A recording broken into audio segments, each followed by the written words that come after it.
அனைவருக்கும் வணக்கம். இது அபியின் சமையலறை. சப்ஸ்கிரைப் பண்ணுங்க, கமெண்ட் பண்ணுங்க, என்கரேஜ் பண்ணுங்க. பயணத்தின் தொடர்ச்சியாக இன்று ஒரு சிம்பிளான பேபி கார்ன் ஃப்ரை எப்படி பண்ணலான்னு பார்க்கலாம். அதுக்கு முதல்ல தேவையான பொருட்கள் என்னன்னு பார்த்துடலாம்.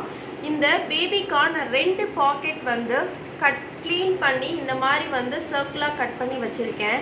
அதுக்கு இதில் மிக்ஸ் பண்ணுறதுக்கான மசாலா பொருட்கள் ஒரு டேபிள் ஸ்பூன், எந்த ஸ்பூன் எடுக்கிறீங்களோ அதே அளவில் எல்லாம் எடுத்தால் போதும்.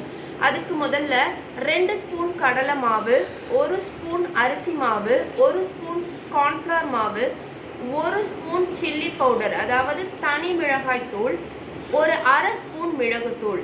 இந்த இஞ்சி பூண்டு பேஸ்ட் பார்த்தீங்கன்னா 4 பூண்டு 1 இன்ச்சு இஞ்சி, அதை 2ஐயும் அரைச்சி வச்சு பேஸ்ட் பண்ணி வச்சுருக்கேன்.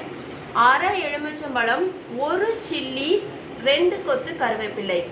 இது எல்லாத்தையும் முதல்ல மிக்ஸ் பண்ணிடலாம். இந்த கருவேப்பிலையும் சில்லியும் எதுக்குன்னு பார்த்தீங்க அப்படின்னா இந்த எண்ணெயில் போட்டு ஃப்ரை ஆகும்போது ஒரு தனி வாசம் வரும், அதுக்காக தான். இப்போது 2 ஸ்பூன் கடலை மாவு போட்டுக்கலாம். அடுத்து 1 ஸ்பூன் அரிசி மாவு, கார்ன்ஃப்ளவர் மாவு,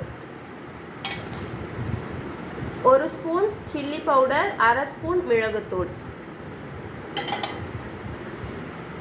பூண்டு இஞ்சி விழுது,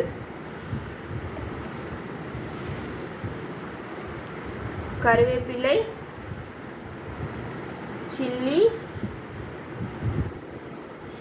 அரை எலுமிச்சம்பழச்சாறு,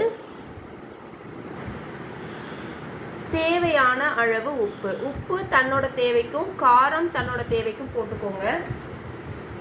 முதல்ல இதை நல்லா ஒரு கிளறிடலாம்.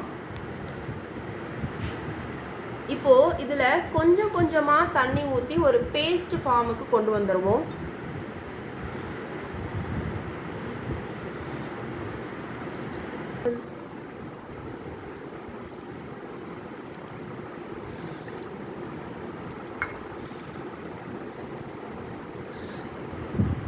இப்போது இந்த பேஸ்ட் இந்த அளவு பதத்துக்கு வந்துருச்சு. இப்போது இந்த பேபிகார்ன் எல்லாத்தையும் இதில் போட்டு மிக்ஸ் பண்ணிட வேண்டியது தான்.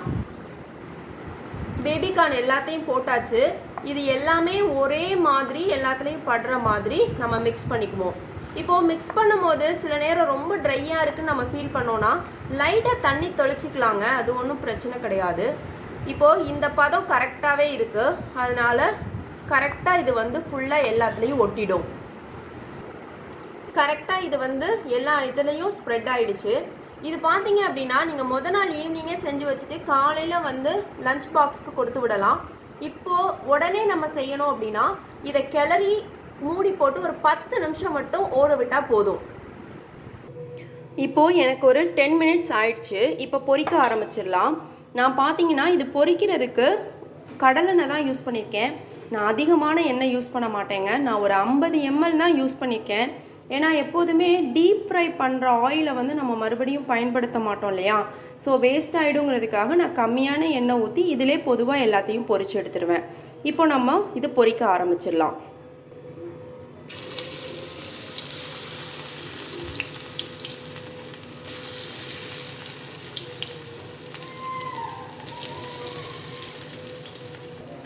இது நல்லா பொரியட்டும்.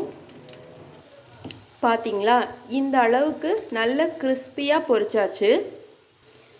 இந்த ரெசிபியை கர்ட் ரைஸ்க்கு பசங்களுக்கு கொடுத்தாலும் ரொம்ப பிடிக்கும்.